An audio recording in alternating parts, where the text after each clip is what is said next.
Et après l'essentiel de l'onglet accueil et de son ruban avec tout un tas de boutons de formatage et ces mises en forme conditionnelles qu'on a vues en dernier, on peut attaquer le tri et le filtre. Il y a des petites choses hein, sur lesquelles je passe pas, soit parce qu'on l'a vu autrement, l'ajout suppression de colonnes, on vaut mieux le faire, je pense, hein, directement à partir du tableau. Enfin, chaque bouton a quand même son propre usage, mais mettre sous forme de tableau, ça ne sera pas forcément intéressant tout de suite, etc. etc.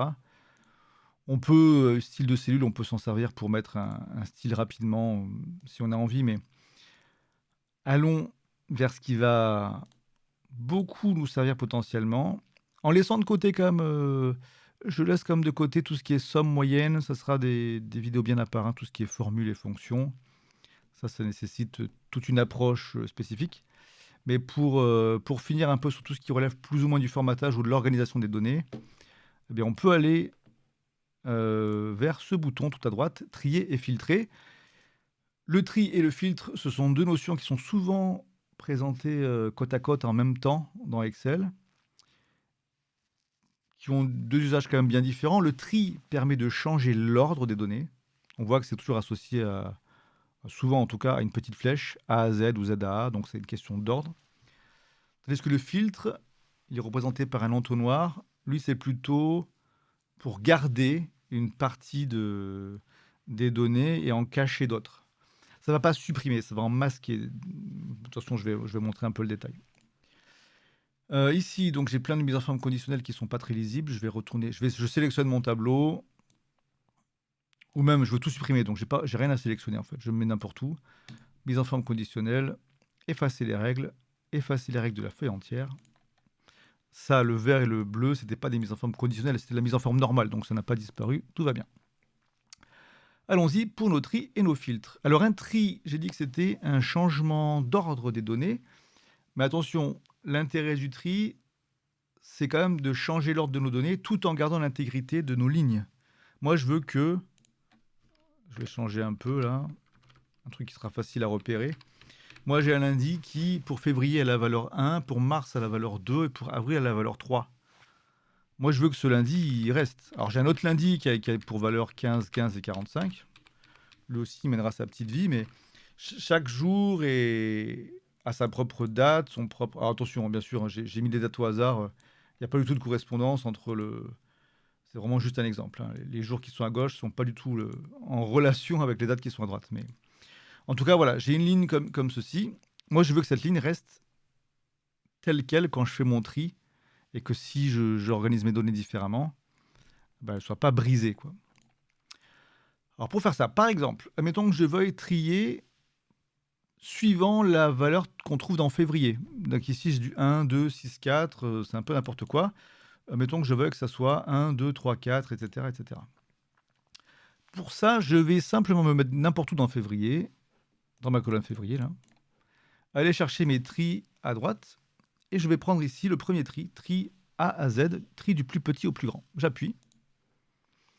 On voit que mon lundi 1, 2, 3 n'a pas bougé. De toute façon, c'était celui qui avait la valeur la plus basse pour février, quoi. Il est resté impeccable. Par contre, il est suivi du mardi 2, du jeudi 3. En gros, enfin, mes jours, ils ont été réorganisés. Mes jours ont été réorganisés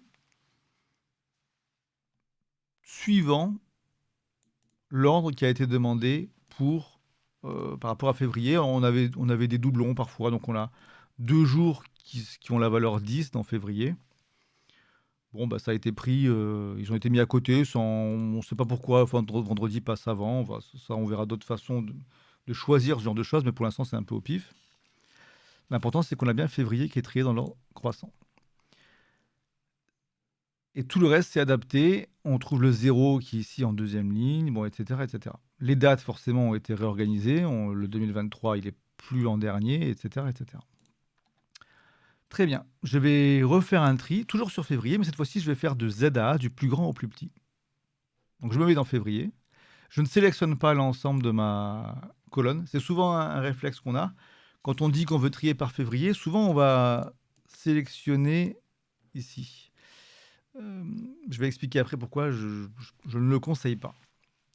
Donc je le mets juste dans février, je fais trier de ZA. On voit que mon lundi 1, 2, 3, maintenant il est en bas.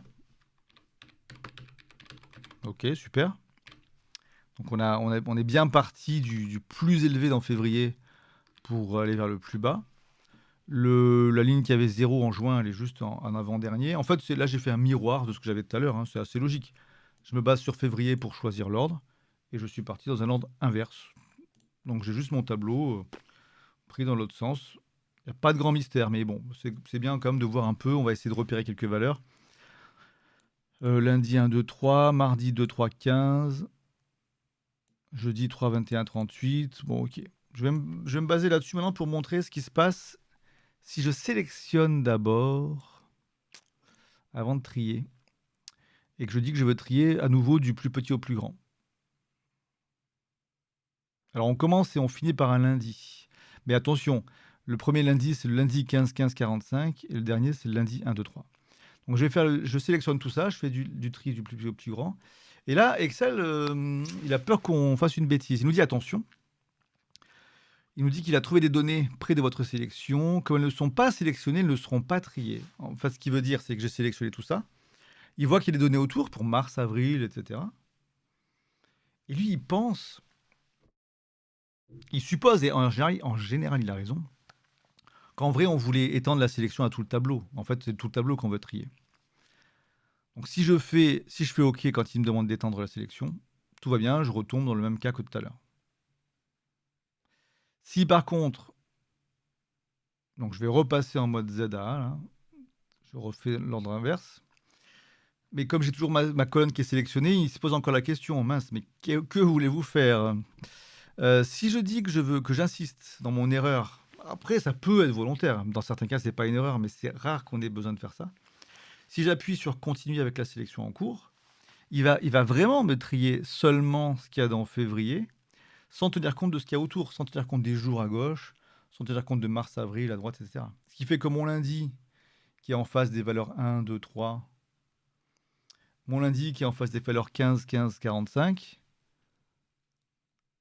et puis tout ce qu'il y a en dessous, hein, mardi 2, 3, 15, etc., il va y avoir une cassure dans mon tableau. Je vais faire le tri là.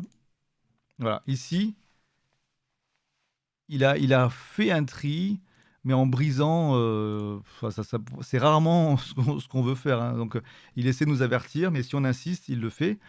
Là, on a un lundi qui est en 2, 15, 45, le mardi 15, 3, 15.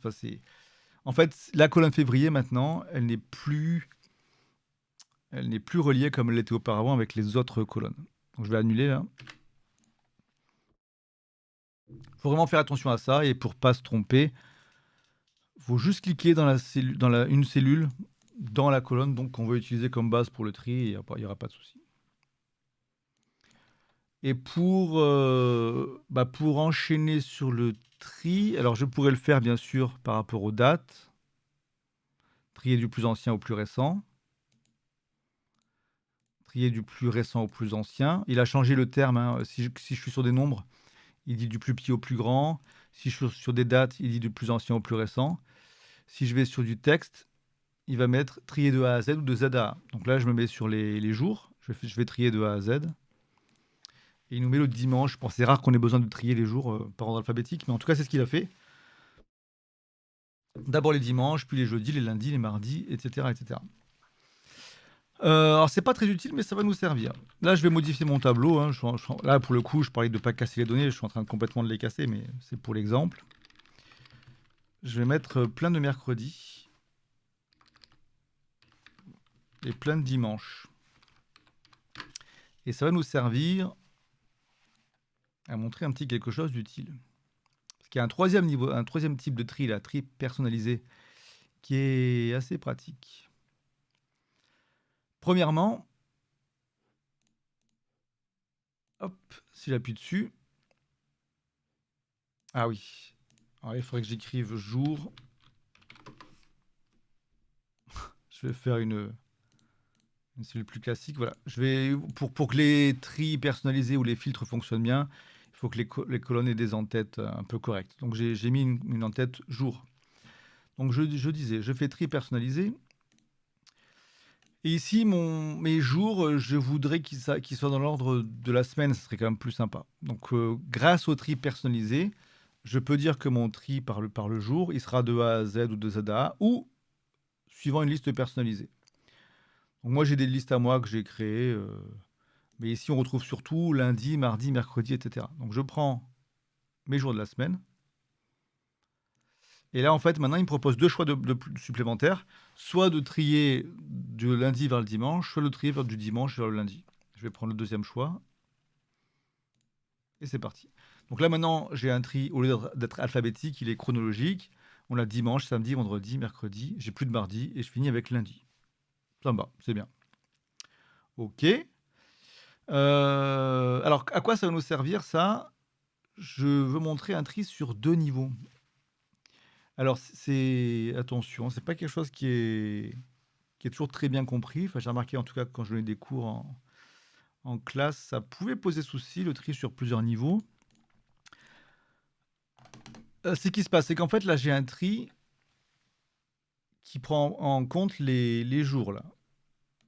Si maintenant, ça m'embête que dans mes dimanches, on commence par le 14, je vais en mettre un différent en plein milieu, je vais mettre 16 là. On a 14, 16, 3, 4. Mais mercredi, c'est 9, 2, 10, 6. C'est un peu la panique. Moi, mon truc, mon tableau, il est un peu bancal dans le sens où j'ai bien un tri par jour, c'est très bien. Mais je voudrais aussi que ça soit rangé, que les jours soient, par rapport à la valeur février, qu'on ait 3, 4, 14, 16, quoi. On va dire que c'est un identifiant, là, je sais pas, ID. Voilà. Cet identifiant, je veux que ça me serve de tri secondaire. En fait, je voudrais, alors je vais faire ça, hein. Je vais montrer ce que ça donne si je fais juste trier du plus petit au plus grand à ce niveau-là. Je peux le faire. Si je suis embêté que ça soit 14, 16, 3, 4, bah ok, bah j'ai qu'à trier dans l'ordre du plus petit au plus grand. Allons-y. Ok, super, j'ai bien 1, 2, 3, 4, 6, 9, etc. Donc je vais enlever les doublons. Enfin, non pas que ce soit très grave, mais on va faire un truc un peu sympa. Ouais, sauf que mes jours sont plus du tout dans l'ordre. Moi, c'est pas ça que je veux. Moi, je veux avoir mes jours dans cet ordre-là. Ah là, j'ai mis de A à Z. J'avais mis tout à l'heure plutôt. Alors, par contre, il faut le redire à chaque fois. Tri personnalisé. Voilà. Je voulais du dimanche au lundi. Mais alors là, ça a fait à peu près ce que je voulais. Parce que comme j'ai retrié mon tableau auparavant, j'obtiens un résultat qui est pas trop mal. Là, comme j'ai trié par ID juste avant, en remettant, euh, en remettant ensuite dans l'ordre les jours, bah, il m'a obtenu un truc qui est sympa. J'ai quelque chose qui est un peu comme ce que je voulais. Il faut vérifier que c'est partout pareil. J'ai bien mon dimanche et sur mes valeurs dimanche, j'ai d'abord le 3, ensuite le 4, ensuite le 15, ensuite le 17, etc. Ensuite pour samedi, j'ai 12 puis 14. Vendredi, j'ai 10 puis 13. Mercredi, 2 puis 6, etc., etc. Donc là, ça correspond déjà plus à ce que je voulais. C'est pas mal. Mais plutôt que de le faire en deux tris successifs qui peuvent être un peu embêtants suivant les tableaux, et qui sont aussi limités à deux niveaux de tri, on va voir qu'on peut aller un peu plus loin avec ce qu'on appelle le tri personnalisé. Le tri personnalisé, donc je l'ai un peu utilisé là pour avoir dimanche dans l'ordre, dimanche, samedi, vendredi dans l'ordre chronologique. Mais je peux aussi m'en servir pour autre chose, et en fait on va souvent s'en servir plutôt pour ça, encore que bon, faut voir, hein. Mais je peux dire que je veux faire des tris sur plusieurs niveaux. Mon tri va commencer par trier les jours, dans l'ordre de dimanche. Bah là, je vais faire dans l'autre sens. Je vais faire de lundi à dimanche. Et en fait, à chaque fois qu'il y aura plusieurs fois des jours identiques, pour les départager, on va choisir un deuxième niveau de tri. Je veux que l'ID, l'identifiant, lui, il soit classé du plus grand au plus petit. Donc là, je veux trier d'abord du lundi au dimanche et à jour égal du plus grand au plus petit. Je fais OK. Qu'est-ce que j'ai? J'ai bien lundi. J'ai deux fois lundi. Donc à jour égal, je veux le plus grand d'abord en ID. OK, ça a marché. 16 et 1. Ensuite, j'ai mes mercredis. À jour égal, je veux d'abord l'ID le plus haut. Ça a marché, j'ai bien mercredi 11, 9, 6, 2. Pareil pour vendredi, j'ai le 13 d'abord et le 10 ensuite. Samedi 14, 12, dimanche 17, 15, 4, 3. Donc ça m'a permis de faire en une seule opération. Je peux le faire dans l'autre sens là maintenant. Dimanche. Je peux le faire aussi sur un autre, sur la valeur qui est en mars. Je pars du dimanche, je vais jusqu'au lundi, puis je prends du plus petit au plus grand par rapport à la colonne de mars. Donc dimanche 12, dimanche 15, dimanche 21, dimanche 27, ça a fonctionné, très bien. Et je pourrais faire aussi la même chose, bien sûr, avec la date, hein, tout qui est tout à droite, du plus ancien au plus récent. Hop. Pour le dimanche, j'ai d'abord le 16 novembre, ensuite le 1er décembre, le 21 décembre, etc. Donc ça, c'est le tri personnalisé qui permet de jouer sur plusieurs niveaux. Je pourrais avoir 3 niveaux. Si à jour égal, j'avais encore plusieurs dates qui sont égales entre elles, je pourrais mettre un troisième niveau pour départager vraiment toutes les lignes. Mais bon, c'est assez rare qu'on ait besoin d'aller jusqu'au niveau 3 ou 4, mais on pourrait aller plus loin si on voulait. Voilà pour les tris. Et en ce qui concerne les filtres, ça peut aller assez loin aussi, mais on va faire un truc très basique. Pour les filtres, on va juste cliquer n'importe où dans notre tableau. Surveillez bien ce qui va se passer au niveau des en-têtes de colonne. Ici, je fais filtrer, donc l'icône d'entonnoir. Et ça rajoute des petites icônes, là, des flèches qui permettent d'activer des filtres sur chaque colonne. Alors ça a plusieurs formats d'utilisation, plusieurs modes d'utilisation. On retrouve d'ailleurs les tris ici. On peut rapidement utiliser ces nouveaux boutons pour dire que je veux trier suivant avril du plus petit au plus grand, par exemple. Bon. Mais là, c'est pas ça que je veux montrer le plus. Je veux surtout montrer qu'on peut, quand on a quelques valeurs bien distinctes, ça peut être intéressant ici, par exemple pour les jours, de venir dans la partie basse de mon filtre pour dire que je veux décocher certaines valeurs. Par exemple, je décoche lundi, mercredi.